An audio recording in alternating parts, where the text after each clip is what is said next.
Hola amigos, soy Orifiel Sainz, soy escritor de libros como Rosa y Azul, Psicología de Masas, El Nuevo Príncipe, El Arte de la Guerra aplicado a la política, y también tengo libros en coautoría, por ejemplo, ensayos críticos sobre progresismo, el libro Collage. También tengo algunas publicaciones en Nita Editorial, tengo una investigación publicada en Editorial Académica Española, y el día de hoy les voy a presentar mi libro Psicología de Masas, una terapia hitleriana. Les voy a platicar cómo nace este libro, cuáles son sus ideas principales y cuál es su función o su finalidad, o sea, por qué y para qué lo escribí. Este libro nace a partir de otros tres, que son Psicología de las Multitudes de Gustave Le Bon, Psicología de las Masas de Sigmund Freud, que lo que hace Freud es retomar la tesis de Le Bon y añadir sus aportaciones psicoanalíticas. El tercero es Mi lucha de Adolf Hitler. Entonces, en mi libro, que es un manual de política y de poder, esta es la primera parte de una trilogía. Aquí en este manual lo que hago es hacer un análisis cruzado entre la teoría y la práctica. O sea, Freud y Le Bon desarrollan una teoría de masas, una teoría, llámese psicoanalítica, filosófica, psicológica, pero quien la lleva a la práctica, quien la aplica, es Adolf Hitler. Entonces, pues mi manual es un manual de cómo, contiene las estrategias, las técnicas de manipulación masiva. O sea, este manual es aplicable no solamente a la política, que va más enfocado a las campañas políticas, pero se puede dirigir al liderazgo de empresas, a los negocios, al marketing y a la publicidad. No digo nada nuevo, esto ya lo dijeron unos antes, ya lo aplicó otra persona, y todos los días se aplican estas técnicas. Todos los días nos las aplican, tanto las empresas, las marcas, nos venden cosas, compramos cosas que no necesitamos, votamos por políticos o por partidos que ni siquiera deberíamos de haber votado por ellos, no sabemos por qué votamos por ellos. Aquí lo vas a descubrir. Este manual tiene una doble función. Una es que si te dedicas a la política o diriges una empresa o te dedicas al marketing o a la publicidad, este libro te va a servir bastante. La segunda función es que este libro te va a empoderar, te va a hacer consciente de cómo nos manipulan, y eso te va a empoderar para que ya no te manipulen. O sea, aquí te vas a dar cuenta al leerlo: ay, hijo de su puta madre, por eso voté por este viejillo anciano corrupto, por eso compré esta chingadera que me ocupaba. Entonces, este libro te va a empoderar. Entonces, no son los únicos teóricos que manejo. Esta es una investigación bibliográfica, más que nada, es algo extensa, que hay algunos 100 libros citados, referenciados, entre ellos, Erik Erikson, Erich Fromm, Daniel Goleman, Gramsci, Robert Greene, William Kay, Maurice Joly, entre otros muchos autores. Maquiavelo. ¿Qué es una masa? ¿Qué es una masa? Empecemos por ahí. Una masa, según estos teóricos, es un grupo de personas que puede estar congregado o no en un sitio, pero que comparten ciertas ideas, creencias o ideologías. Por ejemplo, si tú vas a la plaza y te encuentras con 100 personas que están reunidas ahí de manera espontánea, sin ningún objetivo o en común, no es una masa. Si tú vas a la plaza y ves por allá a la familia, por acá a los niños jugando, unos noviecitos dándose besos, por acá la pandillita de jóvenes, no son una masa. Pero en cambio, si vas a la plaza y te encuentras con un mitin político, una misa religiosa o una fiesta regional, eso es una masa. ¿Por qué? Porque están congregados ahí con un objetivo común, y esas personas comparten ciertas creencias y ciertas ideologías. Puede haber una masa, la masa o las características de una masa no tienen, se pueden dar aunque no estés reunido o que no estés congregado físicamente en un lugar. Esto se ha visto en redes sociales. Las empresas, el marketing y los políticos le hablan a cierto público segmentado y objetivo. Es decir, hay mensajes dirigidos a las feministas, mensajes dirigidos a los capitalistas, mensajes dirigidos a los comunistas, y atacan a una masa, aunque algunos estén en Rusia, otros en Europa, otros en Francia, otros en México. Ideológicamente forman una masa ahí en el espacio virtual que es Facebook o una red social. Entonces se puede manipular a las masas de manera virtual, aunque no estén ahí presentes ni el caudillo ni la masa física. Aunque regularmente la masa pues tiende a darse de manera física. Por eso son los mítines políticos y las misas religiosas. Eso es una masa. ¿Cuáles son las características de una masa? Bueno, antes de explicar las características, quiero decir que hay dos tipos de masas: la masa homogénea y la masa heterogénea. Hay tipos también, o hay niveles de homogeneidad y niveles de heterogeneidad. Entonces, una masa, digámoslo, en un extremo homogénea o súper homogénea, sería, decir un ejemplo, que tú tengas X cantidad de individuos, vamos a llamarle 100 individuos, todos del mismo sexo, todos de la misma edad, todos del mismo nivel o estrato económico y social, todos del mismo nivel intelectual, de la misma profesión, y que todos comparten las mismas creencias y la misma ideología. Y esta sería una masa homogénea.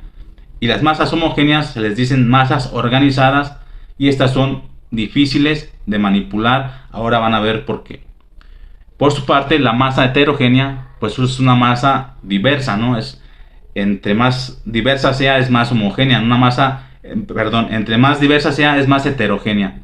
Por decir, en una masa que haya niños, ancianos, jóvenes, señores, señoras, gays, gente pobre, gente rica, gente de clase media, arquitectos, abogados, albañiles, zapateros. Entonces esta es una masa heterogénea. Se dice que Hitler hacía sus mítines en masas super heterogéneas para que su discurso fuera más potente. ¿Por qué? Porque una masa heterogénea es más fácil de manipular, y la razón que nos dan los teóricos de las masas es la siguiente, y es que en una masa no son 100 individuos, no, una masa tiende a homogeneizarse o a igualarse, es decir, una masa se comporta como si fuera un solo individuo, o sea, se unifica, se fusionan los caracteres, se fusionan las personalidades y desaparece la individualidad, es lo que dice Freud. Entonces, ¿qué pasa en una masa homogénea donde todos comparten el mismo nivel intelectual? Es que, ¿cómo se homogeneiza? Pues la masa queda en un nivel intelectual alto. Una masa homogénea de nivel intelectual alto es una masa que puede llegar a ser racional y está organizada y es difícil de manipular. Pero caso contrario en la masa heterogénea. Entonces, como la masa tiende a la fusión y al igualamiento, no tiende hacia el igualamiento hacia arriba. Es decir, que si en una masa tú tienes tienes personas analfabetas, ignorantes y tontas, pero también tienes científicos, químicos, nucleares y astrofísicos, la masa no se va a igualar hacia arriba, la masa no se va a hacer súper inteligente, sino que se va a igualar hacia abajo, hacia el nivel del más tonto. Por eso es que los discursos de Hitler eran tan bien recibidos, tan potentes, y por eso lograba enardecer a las masas, porque las hacía en mítines heterogéneos. Diversidad de ideologías, diversidad de profesiones, diversidad de edades, de sexo, y eso hacía más manipulable a la masa. Freud lo plantea de la siguiente manera. Dice, en una masa desaparece la superestructura yoica irracional. O sea, ya lo vimos en su teoría del inconsciente, que a diferencia de lo que creemos de manera narcisista, nos autoalabamos diciendo que somos súper racionales, que somos seres súper inteligentes y superiores, cuando la realidad es que no. El 90 y tantos % de nuestras decisiones están tomadas de manera irracional, de manera inconsciente, y siempre detrás de una decisión está una emoción. Después tratamos de racionalizar, que es diferente. Aquí, por ejemplo, Erich Fromm hace una comparación. Una cosa es racionalizar y otra cosa es razonabilizar. ¿Por qué? Porque somos seres narcisistas y lo último que queremos es quedar como tontos o como estúpidos o admitir que estamos equivocados. Entonces siempre tratamos de buscarle a nuestras creencias regularmente ilógicas e irracionales, buscamos de racionalizarlas, es decir, buscarles algún argumento lógico y tratamos de sustentarlas, buscamos evidencias o buscamos argumentos para sustentar nuestras creencias, que la mayoría de las veces son irracionales. Esa es la racionalización. El ser racional y ser razonable es diferente. El ser razonable hace una deconstrucción de las creencias, se cuestiona, a ver, lo que creo realmente es cierto, es correcto, y de la manera más humilde desaparece el egocentrismo, el narcisismo, y admite que puede ser un tonto y que puede estar equivocado. Entonces, de manera humilde, busca la respuesta más razonable, no la respuesta más racional. Entonces, nuestro inconsciente, que es grande y que es donde habitan nuestros deseos, nuestras emociones, es el que domina nuestro actuar. Nuestro yo y nuestra racionalidad es un apéndice dentro que se deriva de ese gran inconsciente. Es como la punta del iceberg, ¿no? Todo lo que está debajo del agua es el inconsciente y la punta es el yo, la conciencia, la racionalidad. Entonces, en una masa se difumina, se desaparece la individualidad, la masa se unifica y con ello desaparece pues la personalidad individual, con ella desaparece la conciencia individual y la racionalidad individual, y que queda lo que compartimos todos en común, que es este bagaje biológico lleno y cargado de emociones, ¿no? La masa es emotiva, no es racional. Entonces ahí está el primer punto. Una masa no es racional, una masa es irracional, es ilógica, llega a ser estúpida, tonta, manipulable. ¿Por qué? Porque es emotiva. Si tú vas a un meeting político, jamás vas a ver a un político en un meeting dar argumentos lógicos ni presentar proyectos superestructurados y argumentar. No, porque va a aburrir y nadie le va a prestar atención. Los mítines políticos están cargados de emociones, atacan el sistema emocional. El amor, el odio, la esperanza, la ira, la alegría. Entonces, por eso los políticos tienden a hacer este circo, ¿no? De atacar al adversario para generar odio en la masa. Les atacan la esperanza prometiéndoles cosas. Entonces el caudillo, el líder, el sugestor de la masa, el líder que sugestiona a la masa, tiene que conocer a la masa, tiene que conocer sus necesidades para poder proyectar la emoción adecuada y poder contagiar a su público, que es lo que hacía Hitler. Hitler se cargaba de la emoción, la proyectaba y la contagiaba, y por eso las masas se enardecían. Hitler era un buen orador, ya lo dice Wilhelm Reich. Hitler es el mayor político que la era moderna nos ha dado. Por aquí aquí tengo su cita en el prólogo anotada. Miren, esta es una cita de Wilhelm Reich. Hitler como genio político fue una gigantesca revelación de la naturaleza política en general. con Hitler la política alcanzó su máximo grado de desarrollo. O sea, independientemente de lo que el personaje hizo, yo aquí no pretendo alabarlo ni reivindicarlo, pero tampoco lo voy a satanizar como se hace. Claro que no. Yo aquí lo que hago es un análisis de el político, un análisis del político, de Hitler como líder y de sus habilidades y cualidades que son innegables, nada más. Entonces se le reconoce que Hitler ha sido la epítome de la persuasión, el mejor orador que los tiempos nos han otorgado. Lástima que utilizó sus cualidades para mal y no para bien, pero eso ya es otro cuento. Entonces la masa es esto, dice Freud. O sea, da igual que en una masa haya químicos nucleares y astrofísicos, y si hay en una masa todos nos vamos a comportar como el zapatero más estúpido, así lo dice. O sea, ¿por qué? Porque tú podrás tener una individualidad, una personalidad muy tuya, muy propia, un nivel intelectual muy propio, y podrás ser el mejor en lo que hagas, ya seas diseñador, arquitecto, abogado, pero lo que compartes con todo ser humano, hasta con el más estúpido, son las emociones. Y el político maneja y manipula tus emociones. Por eso, o sea, gente tan inteligente, o sea, filósofos, Heidegger, el filósofo más importante de nuestra época, científicos, físicos, no se explica a la gente por qué apoyaban a Hitler. Bueno, por eso, porque no dejan de ser humanos y tener emociones, y este güey era el mayor manipulador de las emociones.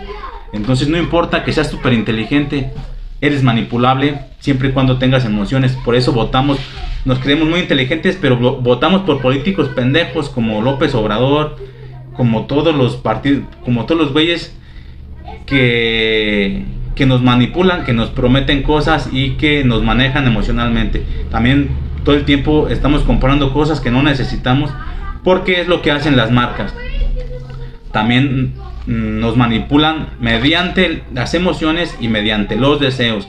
Los deseos y más inconscientes que todo ser humano compartimos es el deseo de poder, el deseo de lujo y estatus y de sexo. Entonces, indirectamente o de manera subliminal, lo que las marcas nos venden en sus productos son estatus, el iPhone, el traje, el Gucci, o sea, lo caro nos vende que poder y estatus. Con ello que podemos adquirir sexo. Y nos venden eso, emociones y deseos. Entonces, ese es el primer punto. La masa es emocional, la masa es irracional. También la masa, dicen estos teóricos, es narcisista. Bueno, todos somos narcisistas, pero la masa es súper narcisista. ¿Por qué? Porque la masa, al desaparecer la racionalidad, tiene una regresión a un estadio primitivo, como el de un salvaje. Un salvaje es irracional, un salvaje es 100% emocional, y un salvaje es egoísta y narcisista. De la misma analogía en psicoanálisis es la regresión a un estado narcisista infantil. O sea, la masa es infantil y la masa es salvaje. Pero también la masa es femenina porque conserva cierto narcisismo femenino. Entonces, para ser un seductor de masa, tienes que hacer o comportarte como si sedujeras a una mujer. Y las mujeres se seducen con las palabras, mediante el oído. El principal canal de comunicación de las mujeres es el oído. Entonces, quieres seducir a una mujer o a una masa, háblale bonito, elévale el ego, elévale el narcisismo, y es lo que hacen los políticos. Un político jamás va a llegar a un meeting con su gente: es que ustedes son unos pendejos, ustedes tienen la culpa de lo que les pasa, ustedes votan por nosotros. Entonces, ¿quiénes son los pendejos, nosotros o ustedes? No. ¿Por qué? Porque les van a estar hiriendo el ego al pueblo. Entonces, el político, ¿qué es lo que hace? Ustedes son muy buenos, ustedes son maravillosos, ustedes son los chingones, ustedes son los inteligentes. ¿Por qué? Porque la masa es narcisista y nos gusta que nos digan que nosotros somos chingones y somos los buenos y somos las víctimas y los oprimidos y todo el mundo es malo menos nosotros. Entonces la masa es narcisista y es infantil y es femenina y es emotiva, es irracional. Sabiendo esto, pues te puedes convertir en un muy buen manipulador de masas, como lo son los políticos, como hacen las marcas, las empresas, y como lo hizo esa persona, pues a un nivel pues extremo se podría decir, porque literalmente Hitler llevó a un país a cometer atrocidades inhumanas. ¿Por qué? Porque era un persuasor, era un manipulador. Entonces este manual te va a dar el poder de la persuasión masiva. Y pues la teoría de masas es mucho más profunda, abarca mucho más, pero me tendría que llevar aquí 2-3 horas explicando a fondo. Mejor les recomiendo leer estos libros, que se lean Psicología de las Multitudes de Le Bon, Psicología de las Masas de Sigmund Freud, Mi Ducha de Adolf Hitler, y en su defecto, si quieren brincarse estos 3 libros, simplemente lean Psicología de Masas. Aquí está escrito en forma de manual. Manejo la teoría y pues también se dan consejos prácticos con ejemplos. Bueno, entonces sería todo. Aquí acaba mi presentación. Esta es la primera parte de la trilogía. La segunda parte es El Nuevo Príncipe, donde tomo como referente a Maquiavelo y toda su obra. Y la tercera parte es el arte de la guerra aplicado a la política, donde retomo a Sun Tzu. Como siempre, pues no son los únicos, hay más investigación de fondo, pero son los principales. Yo aquí en mi libro digo, Adolf Hitler es a la psicología de masas lo que César Borgia es al príncipe de Maquiavelo. Entonces, con esta me despido. Hasta la próxima.